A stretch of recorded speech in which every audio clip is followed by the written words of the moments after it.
मराठा आरक्षणाचा मुद्दा घेऊन मराठ्यांचे अनेक मोर्चे महाराष्ट्रात निघाले। मात्र आता याचा पुढचा टप्पा 9 ऑगस्टला निघणार आहे। आज झालेल्या पत्रकार परिषदेत मराठा क्रांती मोर्चाच्या समितीने 9 ऑगस्टच्या मोर्चाची घोषणा केली आहे। या संदर्भात मराठा मोर्चा समन्वय समितीच्या पदाधिकाऱ्यांशी संवाद साधलाय आमचे प्रतिनिधी महेश बागल यांनी। मराठा मूक मोर्चा आणि सकल मराठा समाजातर्फे आता पुढची रणनीती ठरलेली आहे। या पुढे जाऊन आंदोलनाची रणनीती कशी आखलेली आहे हे जाणून घेण्यासाठी आता माझ्यासोबत मराठा मूक क्रांती मोर्चा आणि सकल मराठा समाजाचे पदाधिकारी आहेत। राजेंद्र कोंढरे आहेत, संजीव भोर पाटील आहेत आणि नानासाहेब कुटे पाटील आहेत। मी तुमच्याकडे येईन भोर पाटील साहेब, की मला एक सांगा की मूक मोर्चे तुमचे लाखोंच्या संख्येने निघाले, प्रत्येक वेळेस त्याला विरोधही तेवढाच झाला। ॲट्रॉसिटी कायद्यामध्ये तुम्ही बदल मागितला तर त्याच्या विरोधात दलितांचे मोर्चे निघाले, आरक्षणाच्या संदर्भात ओबीसींचे मोर्चे निघालेले आहेत। कसं पाहता या गोष्टीकडे? नाही, विरोध कुणाचा झाला आणि कितपत झाला खरं तर याचं मूल्यमापन आपणही करू शकतात।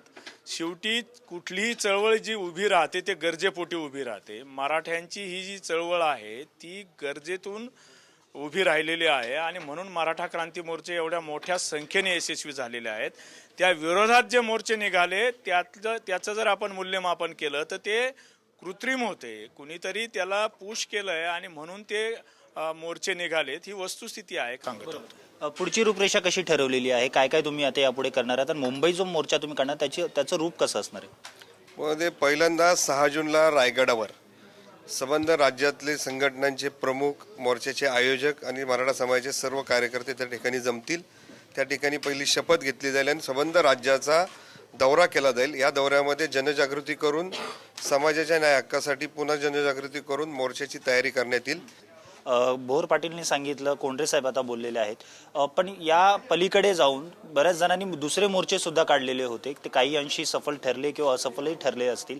त्याच्याकडे तुम्ही कसं पाहता? आणि शेतकऱ्यांचा मुद्दा जो आहे, शेतकरी आता संपावर जाणार आहेत आणि वेगवेगळ्या संघटना आहेत, त्यांच्याबद्दल तुमच्या संघटनेचा तुमच्या टीमचं कसं हे असणार, रिस्पॉन्स असणार आहे? बेसिकली मराठा क्रांती मोर्चामध्ये जवळपास 60 ते 70% शेतकरी आहेत, शेतमजूर आहेत, कामगार आहेत। त्याच्यामध्ये शेतकऱ्यांच्या जेवढ्या काही आंदोलनं होणार आहेत यापुढे, त्यामध्ये कोणतीही संघटना जरी असली तरी आम्ही त्यामध्ये सामील होणार आहोत आणि पूर्णपणे ते आंदोलन सक्सेस करण्यासाठी रस्त्यावरती उतरणार आहोत। आपण मराठा मूक मोर्चा संदर्भात कशा प्रकारे आता पुढची रणनीती ठरलेली आहे जाणून घेतलं।